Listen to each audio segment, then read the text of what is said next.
Hello, hello, hello, ladies and gentlemen. I hope you guys are enjoying your Monday off with no NBA. I am not off. I am playing MLB. So, no days off around here. Hope you guys had a good, day off. We're right back into NBA for tomorrow. Um, going to be the last week of NBA. And then we got playoff basketball, which I'm ready for because this past week has been just unbelievable. Just unbelievable. So, no lineup to go over. I did have a good day yesterday. Cashed in XFL, cashed in NASCAR, cashed on the NBA night slate, missed on the NBA main slate, but was a profitable day overall. Probably like plus $200-300. Absolutely nuking MLB right now. So yeah, if you don't know who I am, my name is Shook. I go over NBA. I also do other content as well. Football, XFL content that's going on right now. We have other people in Discord doing MLB content, stuff like that. Everybody playing, PGA, stuff like that. But my posts are on this Reddit, DF Sports. I make updates with all the news that comes out. You can ask me questions, stuff like that, so check that out. And then if you ever need to get a hold of me privately, you can do so on Twitter at ToryLangley1992. So I'll just give you like a sneak peek. Discord link will be down below, where I have in-depth content going over each slate, player pools for cash and GPPs, cores for cash GPPs, XFL content, and then we have also people doing MLB content. If you want to play MLB, you can join Discord as well. But really great stuff. So I don't really play MLB. I play MLB in the off season, but based off like the content that was in my Discord today, just absolutely nuking. So I have an absolute shitload of Yoshida, a shitload of Devers, a shitload of Reynolds, a shitload of Casas, however you say his name, a shitload of Acuna. Pretty much everyone that's just hit like home runs right now. Where is? I feel like I had someone else. Way over the field on John Gray. He's nuking way over the field on where is he?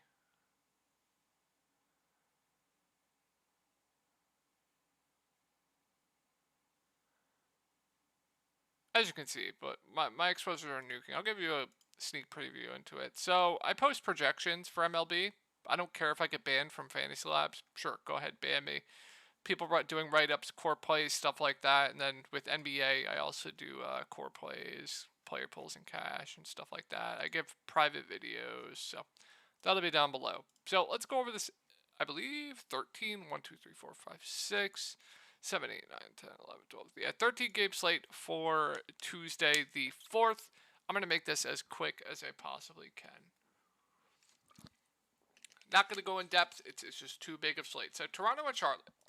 Do you think this game stays close? So we have OG questionable. We have Gary Trent questionable. We have Will Barton all questionable. If they're in, do you think this game stays close? It's really up to you. If you think it does stay close, then why are they dropping Fred VanVleet's price? I don't understand it. He's going to play huge minutes. It's a phenomenal matchup against Charlotte.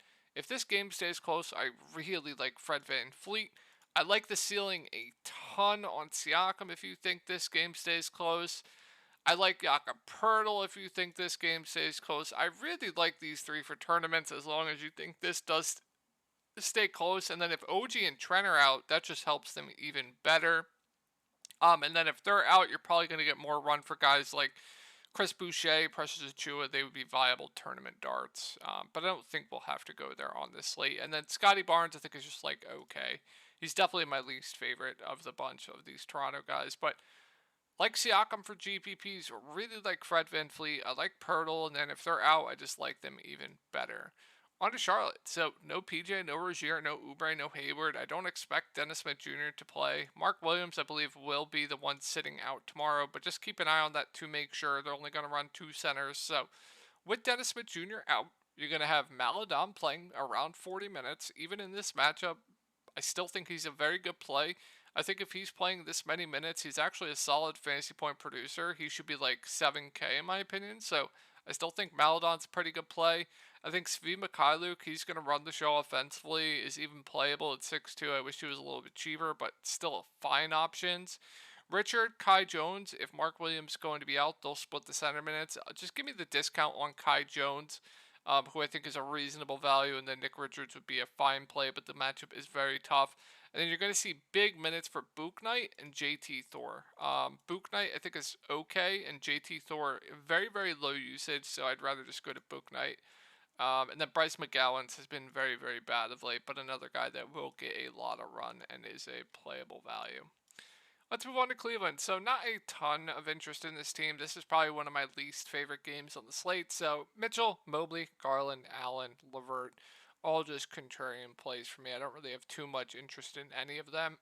If I were to go to one, it would be Darius Garland at 7.5, who I think is reasonable. But outside of that, there's just nothing. And then same with Orlando, very, very tough spot. So I think this team's very, very easy to talk about. I'll just be crossing off this team. But if I did have a favorite play from this team, if you wanted to get some for GPPs, matchup-wise, I think it would be Franz at 6'4".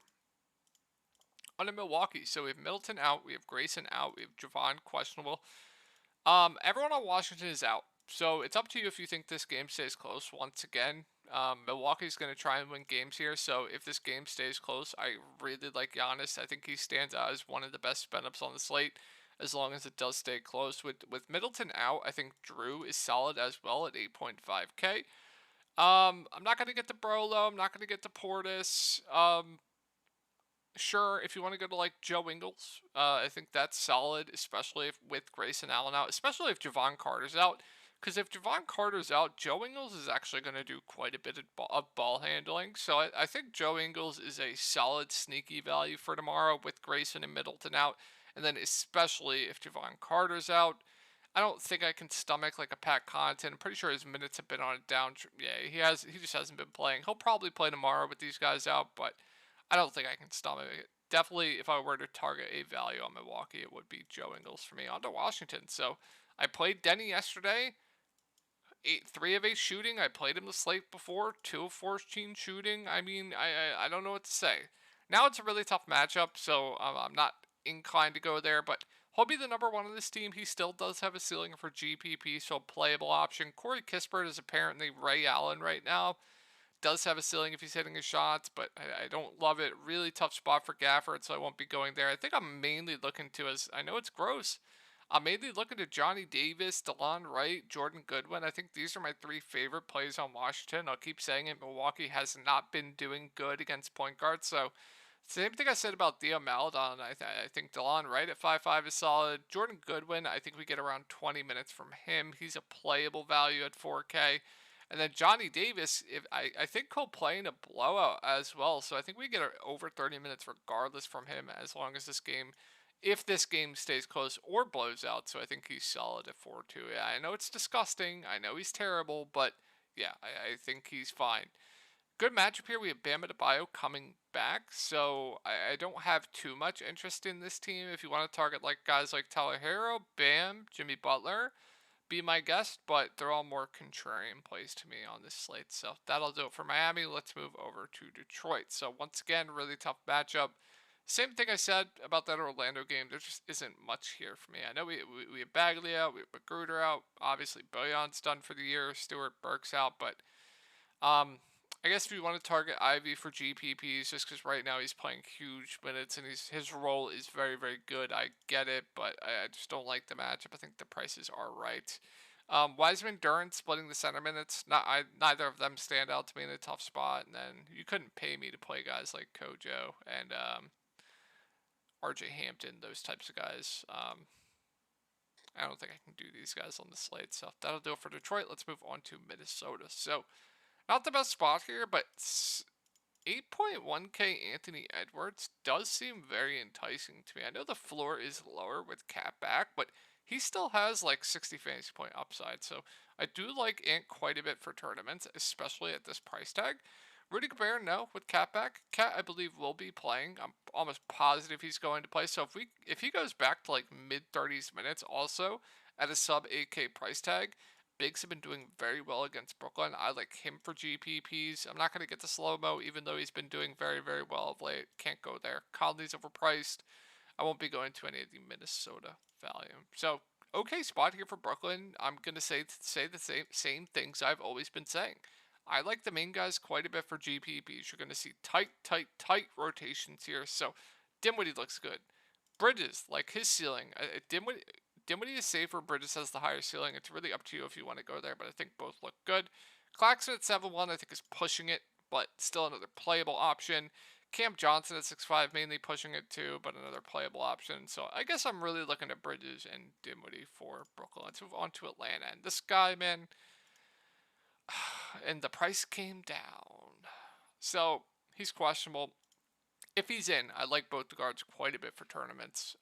Not scared of Chicago defensively, especially if they don't have Caruso. So Trey's just too cheap. He's too cheap. So I like Trey. I like Murray. Capella, Okongwu, they're splitting the center minutes right now. Although Capella did play 32 minutes last game. That was overtime. So they're going to split the center minutes. I don't have a take on which one I like more. And then we have Hunter out, so Saddiq Bey has been starting. I think he is a solid value that will play big minutes. And then Bogdan does also get a benefit and is playable. And then if we have Trae Young out, I absolutely love DeJounte Murray. I really like Bogdan Bogdanovic. I really like Saddiq Bey. You can make the arguments for Collins. Capella, Okongwu will still split the center minutes. And then, like, if you want to take shots on, like, an AJ Griffin, by all means, go for it. If he starts, go for it. But I would assume Bogdan starts. So, yeah, really like this team if Trae Young's out. And then if he's in, I like Trae, Murray, and Saddiq Bey. Chicago. So it's a good spot here. We have Caruso probable. I guess that does downgrade the guards in Atlanta, but not too much. So same thing I'll always say. DeMar, Levine, Vooch, they're in play for GPPs. Given matchup-wise, specific matchup, I think Levine would probably... probably DeMar. Who would DeJounte be on? And who would Trey be on? Whoever's on Trey. Or would one of the guards down here be on Trey? Or Trey would... I don't know. If you guys know, whoever Trae Young is guarding is my favorite. I don't know who he would be guarding, but they're all in play for GPPs for me. Levine's probably the easiest get to, but I like their upside for GPPs. No standouts here, though. They're all just fine. With Caruso in, you can't really get to any of these guards. Caruso himself is playable. All right, I'm going to speed this up. We still got all of this to go. So, we have Watford questionable. We have Knox questionable. We have Reddish questionable. Butler questionable. Archie is not with the team anymore. So, if they're all out, they're going to have 1, 2, 3, 4, 5, 6, 7 bodies. If they're in, let's talk about if they're in. If they're in, I think Sharp's a good GPP play. He'll play in a blowout regardless. He'll play in a close game regardless. So I think we get 35 to 40 minutes from him. He's leading this way offensively. I think he's a good tournament play regardless. I'm not going to get to Watford. Watford is fish food. He was massive chalk this slate. I said I want absolutely zero of Watford. He's fish food. Do not go there if he plays. Drew Eubanks, he'll only play around 25 to 30 minutes if this game does stay competitive. So in playing for GPPs, but has a ton of risk to him. Kevin Knox, I think we get around, I don't know, mid-20s minutes, playable at 5-2. Wish he was a bit cheaper. What was the last game they played? 4-0-2. Let's see who's healthy for this game.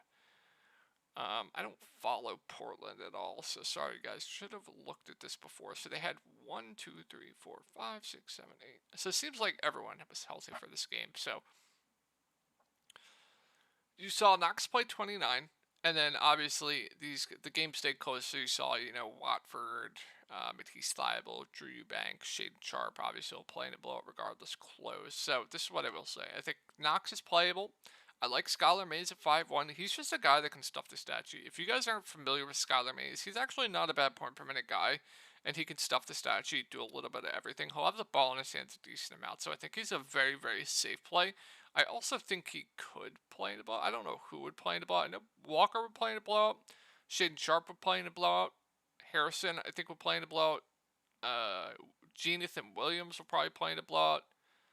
So I don't know if they would, but right now, if they're in, the main targets for me, Shaden Sharp, Eubanks if you think it stays close, Skylar Mays I think looks good, Knox is playable, and then like Jabari Walker, these kind of guys, they're okay tournament darts. If they're all out though, we're gonna have to have interest in this team. Then, like I said, Sharp's gonna have to play all the mids he can handle. Still like him.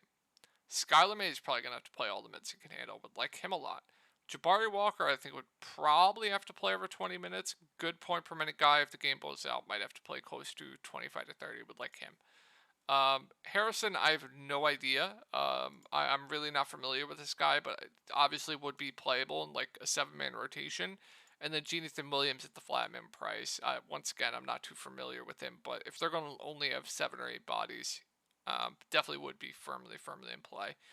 I don't know what they're going to do or if they haven't signed anyone because they're going to need a body here. I assume one of these guys will be available and then just be a healthy scratch and just not play. So that would, I would assume, be the case. So on to Memphis, they're all just tournament plays with the massive blowout risk here. No one's going to play John Morant, but it's a really good spot. So I think he's okay for tournaments. Like, no one is going to play him because they're scared of blowout risk. So that's intriguing.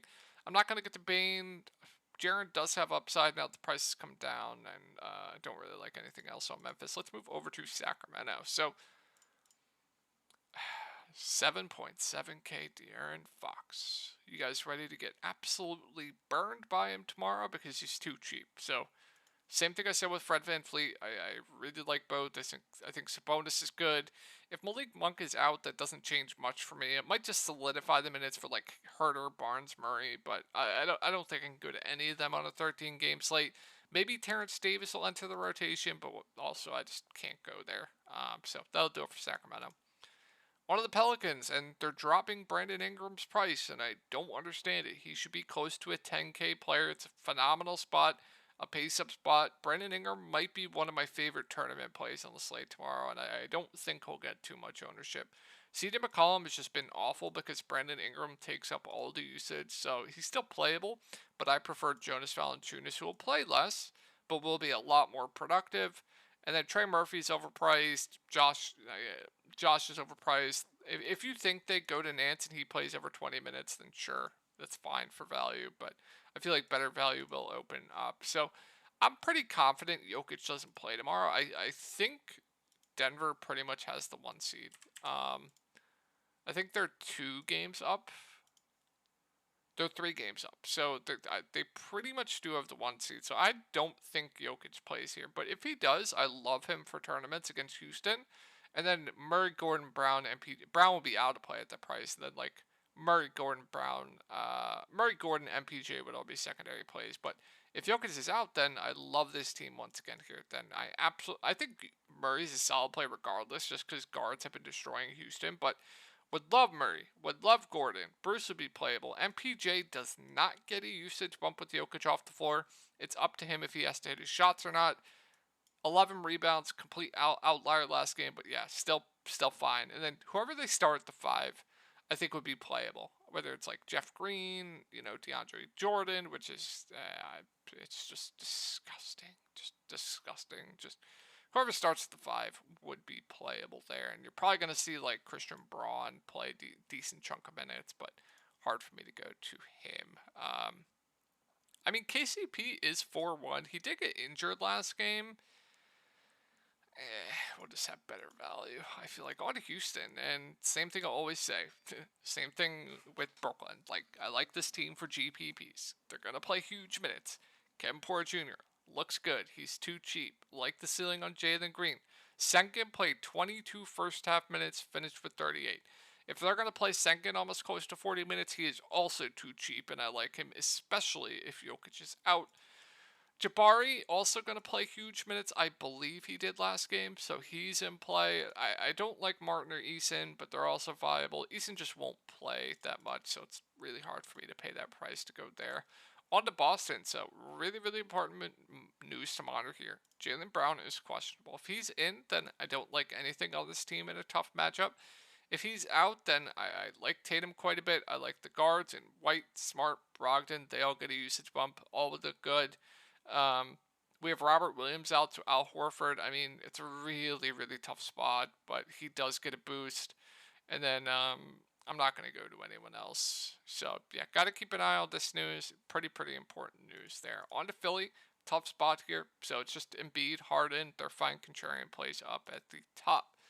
Phenomenal spot here. I expect all of these Lakers to play tomorrow. They have to win games, must win games. Phenomenal spot here. I just expect Anthony Davis to absolutely feast tomorrow. So he's a very good contrarian sped up. LeBron James stuffing the stat sheet. I think we get 33-ish minutes from him, a reasonable spend up. And it's hard for me to go to anyone else on this team with LeBron and AD both healthy. On to Utah. So we have Markkanen, questionable. Sexton, pretty sure is not going to play. So, if Mark's in, I'm just going to avoid this team. I guess if Markkanen's not on a limit, sub 9K is reasonable, but I won't be going to anyone else. If they're both out, though, and we also have Walker Kessler out, I'm mainly going to be looking to Kelly Olynyk here. If they start Kelly Olynyk at the 5, I love him. Even at the 4, I still think he looks good. And then I think the main guy that I want to target is if they don't start Kelly Olynyk at the 5, whoever starts at the 5, I would like, whether that's like Jones, Azubuike, one of those two I would assume start at the 5, and I would like for value. Like Fontecchio, Abaji, they're fine secondary plays, but don't want to go there really on this, especially on such a big slate. So let's move over to OKC. So Shai, always a good tournament play. Just a guy that's going to, do everything for his team. He's been absolutely insane right now. Very, very efficient. Been driving very well. It's a good spot against the Warriors. So I think Shai looks good. Don't like Giddey at 9K. Would much rather go to Shea. Jalen's overpriced. Isaiah Joe's overpriced. Luke Dort's overpriced. So it's hard for me to get to anyone else there. On to the Warriors. So I think Steph's an okay tournament play. That's about it. I mean, Wiggins is going to be out, so I guess whoever starts, whether it's Looney or Kuminga, I like. They did start Dante DiVincenzo last game. If he starts again, you can definitely take shots there, but this is definitely an outlier game. So keep it on starting lineup, depending on what they do with the starting lineup. There could be some interest in these secondary pieces for the Warriors. Let me just make sure Dante did start, because I'm pretty positive he did. Yeah, they started. Yeah, Dante, Looney. Okay, yeah. Whoever starts between Looney and Kuminga, I think is solid. And then if Dante starts, wait, was Clay out? Is someone out this game? I don't think so. I think it's just been the same. So yeah, whoever starts between Kuminga, Looney, solid. And then if they start Dante, definitely have some interest there. Spurs is just wait and see approach. If everyone's in, I wouldn't. Okay, Keldon's doubtful. Sell is questionable. If everyone's in, I just want none of this team. I guess Trey's a fine tournament play, but even if they're out, I still don't want much. Like, I'm fine with Trey as a tournament play. Devontae Graham started last game, only played 19 minutes. Tough. I'm really only interested in Trey Jones here. They're giving good run to Sandro, but that price is just overpriced for me. On to Phoenix, so it's a phenomenal matchup. I do like Kevin Durant a lot if you think this game does stay competitive. I think we get full minutes here for him. It's a phenomenal spot. He's sub 9K. I really like Kevin Durant if you think this game does stay close. Booker, Paul, fine tournament plays. Ayton at 6'2". He's been horrible, but fine. Okogie, I believe, had a big game last game. Oh, no, he didn't. I feel like he started off well. I guess just didn't finish well, but really like Kevin Durant if you think this game stays close. So I think that'll do it for this 13-game slate. Hope you guys had a great night, and I'll talk to y'all tomorrow.